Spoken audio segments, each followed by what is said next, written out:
It is no mere coincidence that finds you here, listening to these words. There are no true accidents in the life of the soul.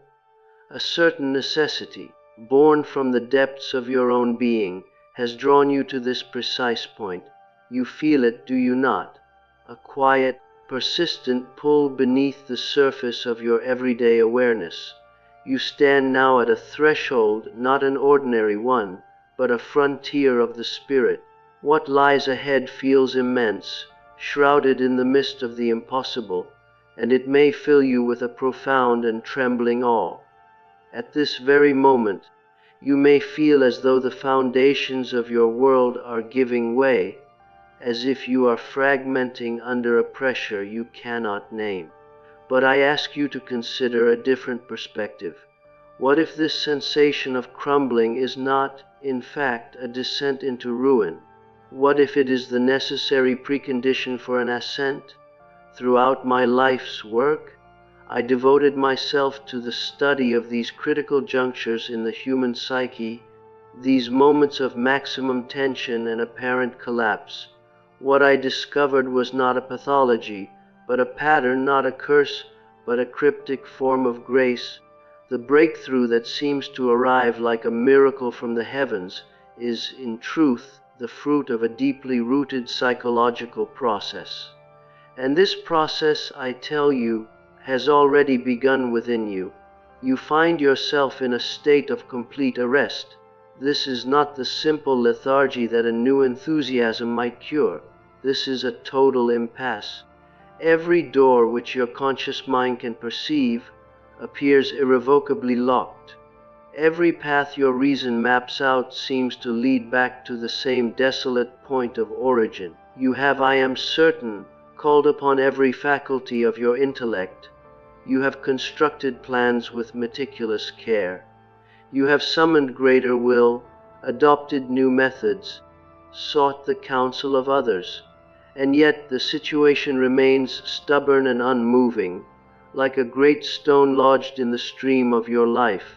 The predicament itself feels absolute, but there is a more poignant agony. The imagination of escape has itself deserted you. You can no longer even dream of a way through. This, my friend, is not the final failure you suppose it to be. This is the essential sign. It is the indication that a deeper intelligence is preparing to take the helm. I came to understand a principle that modern man, in his worship of the conscious will, finds difficult to grasp. The truly transformative, the unimaginable, can only come into being when the conscious mind, in its admirable but limited effort, finally ceases its frantic striving. This is not a failure of logic. It is the honest acknowledgement that logic has reached the edge of its territory. Beyond that border lies a different realm. Your conscious awareness is a magnificent instrument, but it is an instrument that works only with the known. It analyzes past experiences, recombines old solutions, and navigates by the light of memory. Yet the crisis you now face is of a different order. It is a novel equation, and it demands a novel symbol for its solution, a symbol that does not yet exist in the lexicon of your waking mind. To find it, you must turn to the participatory wisdom of the unconscious. In my clinical observations, I witnessed a recurring and remarkable phenomenon. When an individual is suspended between two irreconcilable opposites, yearning for freedom yet bound by circumstance, longing for change yet paralyzed by fear, a profound tension builds within the psyche. It is from the heat and pressure of this tension that a third possibility is born. I call this the transcendent function. It is not a compromise, not a lukewarm midpoint between two warring positions. It is something entirely new, a previously unimagined resolution that seems to emerge from a creative void. This function is the silent architect behind every genuine transformation you have ever heard recounted. Consider the stories of those who have achieved what seemed beyond reach. The pattern is unmistakable. First, the imprisonment. Then, the exhaustive and futile application of conscious effort. Finally, at the point of exhaustion, a new direction presents itself as if gifted from another world. This is not luck. This is the transcendent function fulfilling its purpose. But there is a condition, a vital key without which this process remains dormant. The transcendent function cannot operate while the conscious mind maintains its rigid grip on the steering wheel. It requires a state of conscious surrender. You must, in a sense, let go of the known shore without yet seeing the new one. This act of releasing control is perceived by the ego, the captain of your conscious identity, as a threat unto death. And so, the experience feels like a breakdown, because to the ego surrender is a kind of dying. You have, perhaps, been sensing the approach of this transition. Certain signs have likely appeared in your life, but without a framework to understand them, they may have seemed like omens of distress.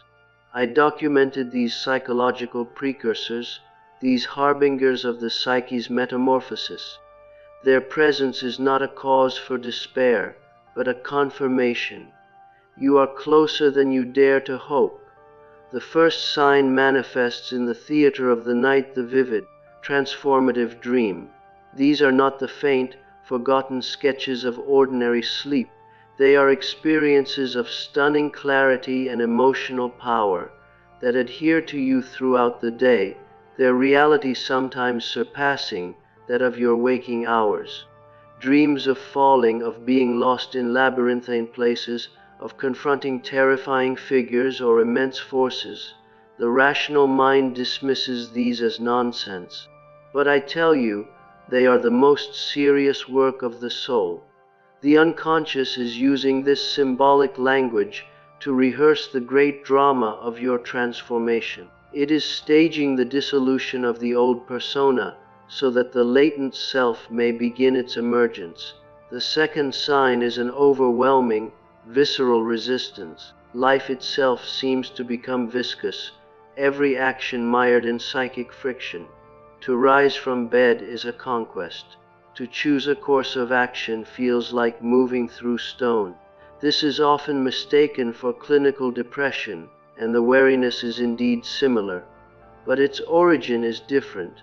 This resistance is the defiant, last-ditch stand of the established ego complex. It senses an upheaval coming from the depths, a revolution that will dismantle its familiar kingdom. It is terrified, and so it throws up every possible barrier, manufacturing exhaustion and apathy in a desperate bid to maintain the status quo. The third sign is the external corroboration, the collapse of old forms. The structures you have carefully built, your career path, your relationships, your long-term projects begin to falter and disintegrate, often in ways that feel senseless and cruel.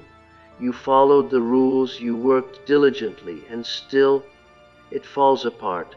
The conscious mind cries, "Failure!" But from the perspective of the unconscious, this is not failure. It is a necessary demolition. The psyche is clearing away the outmoded vessels of your life, the containers that have become too small for the spirit seeking to be born. It is creating, through apparent chaos, the temenos, the sacred space required for the new. This entire process, I must be candid, is inherently alarming. It should be. True transformation is not a polite consultation, it is an ordeal. It does not ask for your readiness. It arrives with the force of a natural law when the old adaptation has become a prison and the unconscious sees no other path forward except to initiate a crisis for the sake of your own wholeness. To illustrate, let us contemplate a man, a composite of many I have seen. He had achieved what the world recognizes as success, yet found himself bankrupt in spirit. His business lay in ruins, his marriage a hollow shell. He felt not just sadness, but an existential obliteration, as if he were disappearing. When he came to me in this state, I said to him, "You are dying. The person you have been up to now is dying, and it is imperative that this death occur." He was not suffering a random misfortune. He was in the throes of a metamorphosis his conscious self could not comprehend. For years, his unconscious had sent messengers in restless moods, in somatic complaints, in troubling dreams, whispering that his path was false. He had ignored them in favor of maintaining his respectable persona. Finally, the unconscious, to save the totality of the individual, took more drastic measures. It orchestrated the collapse of the inauthentic life itself. In such cases, a turning point is reached when the individual ceases the futile struggle.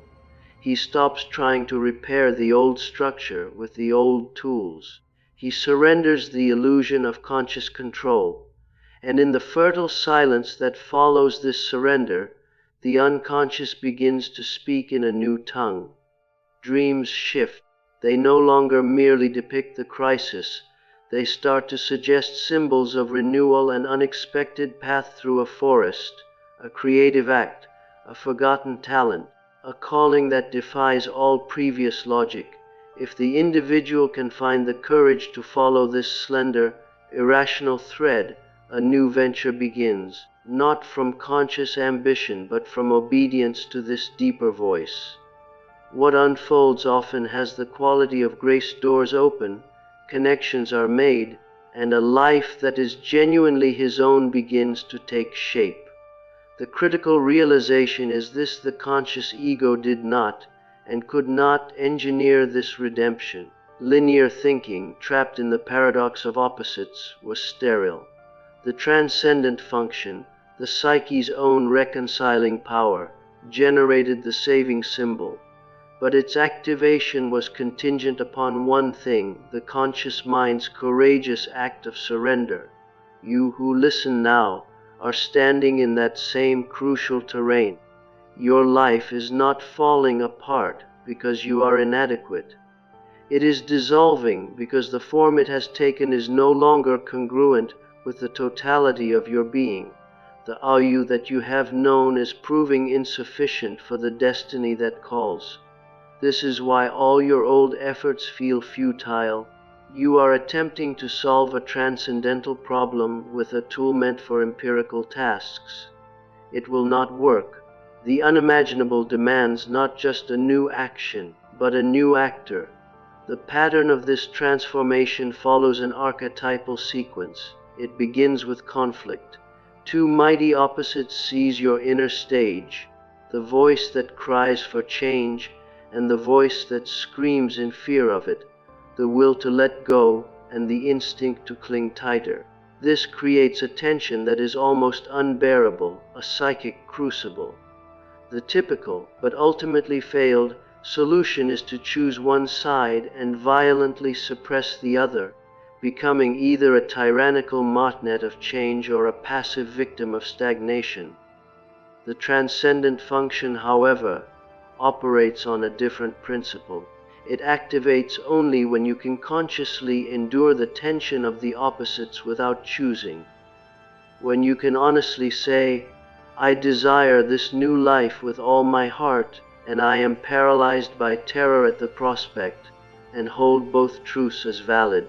When you can affirm, "I am completely lost, and yet I have a fundamental trust that a process is at work." This is the alchemical coniunctio oppositorum, the holding of contradiction. You are not trying to eliminate the tension, you are becoming the vessel that can contain it. In that containing, a transmutation occurs. When you can bear this state without fragmenting, a subtle but profound shift takes place. The unconscious, no longer opposed by a rigid ego, begins to offer its contributions. It may send a sudden, luminous insight upon waking, a clarity that solves a months-long dilemma. It may orchestrate a chance meeting with a person who speaks the exact word you needed to hear. It may guide your hand to a book whose pages hold a revolutionary idea. These are not meaningless accidents. I called such events synchronicities, meaningful coincidences that reveal the activity of a unifying principle behind the psyche and the world. They are the fingerprints of the transcendent function. Yet, there is a point many stumble upon. The solution, the unconscious presence, will never conform to the ego's expectations. It will not be conventionally logical. It may seem foolish or frightening to the part of you that wishes to maintain respectability.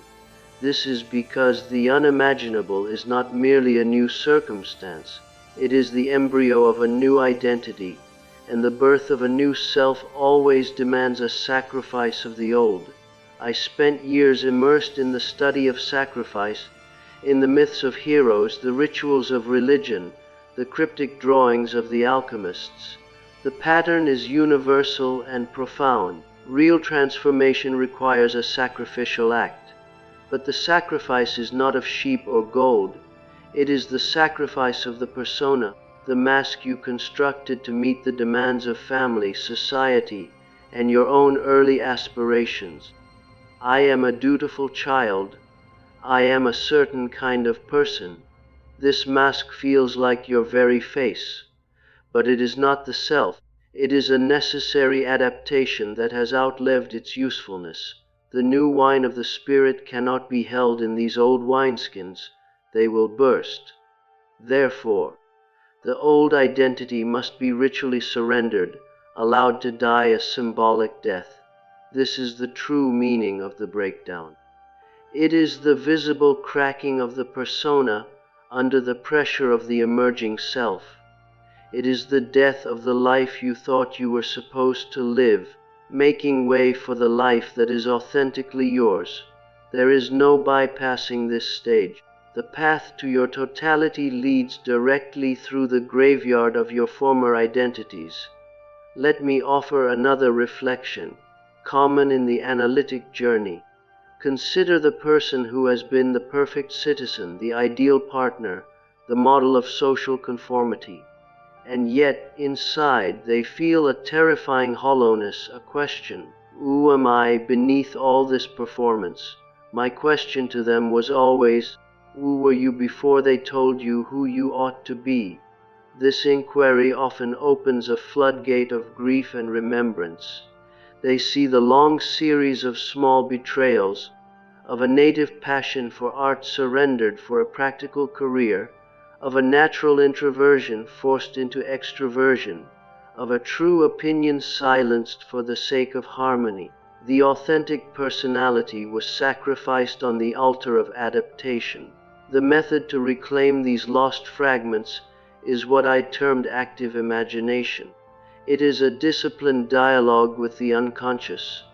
One sits in quiet receptivity, inviting the images and emotions from within to rise and express themselves without censorship or rational direction. At first there is only resistance, the ego's fear of the irrational, but slowly, if one persists with respectful attention, the forgotten self begins to speak. Memories of childhood joys, of abandoned creative impulses, of ways of being that felt inherently right return. As these disowned parts are gradually recognized and reintegrated, a transformation occurs.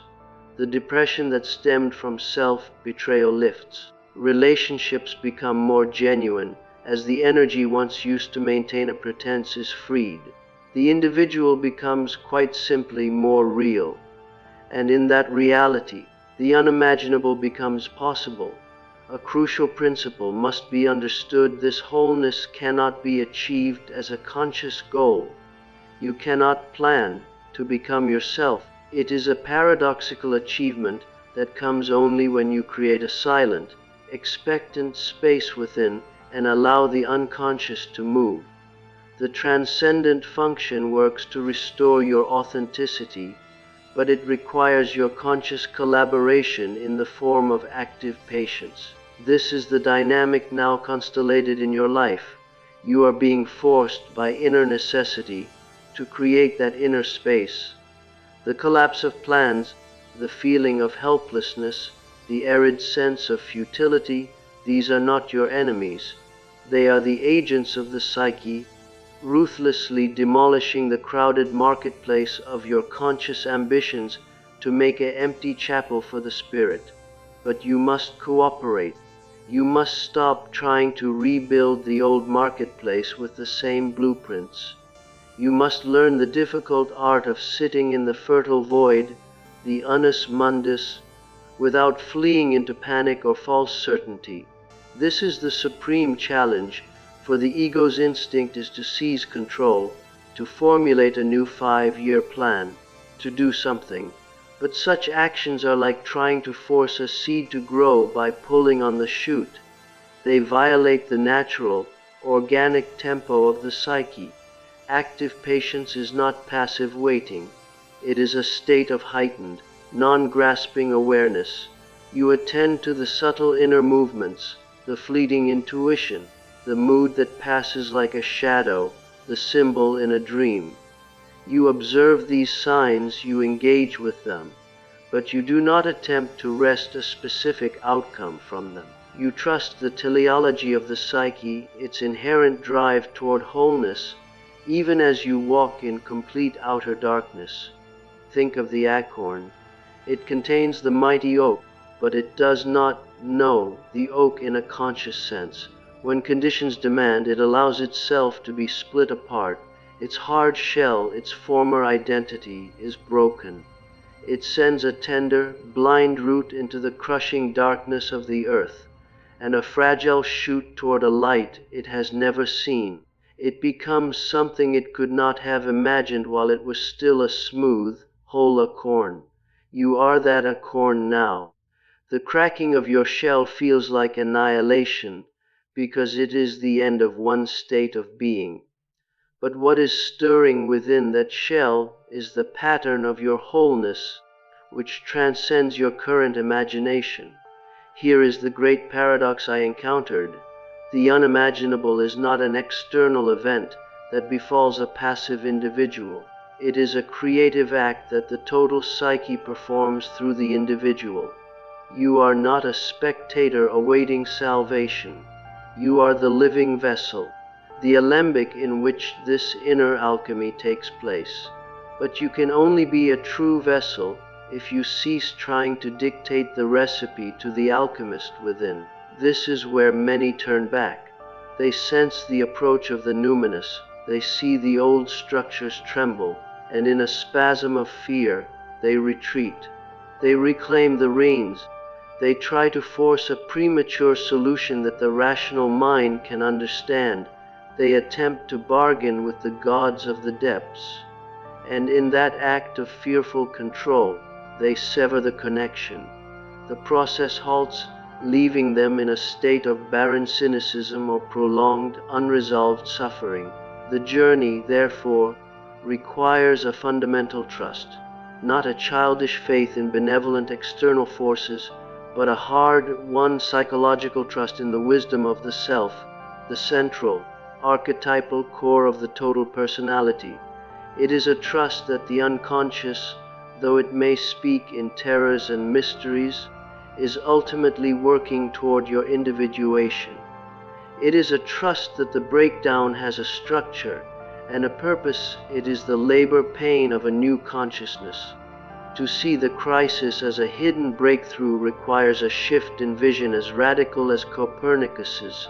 You must place the self, not the ego, at the center of your psychic solar system. Let me speak plainly, this is the most difficult task a human being can undertake, to stand in the ruins of your own making and choose not to rebuild the same fortress, but to wait for a new architecture to be revealed, goes against every instinct of the survival-oriented ego. The ego will rant and command. Fear will shriek that chaos is the only outcome. Doubt will mock the entire endeavor as mystical nonsense.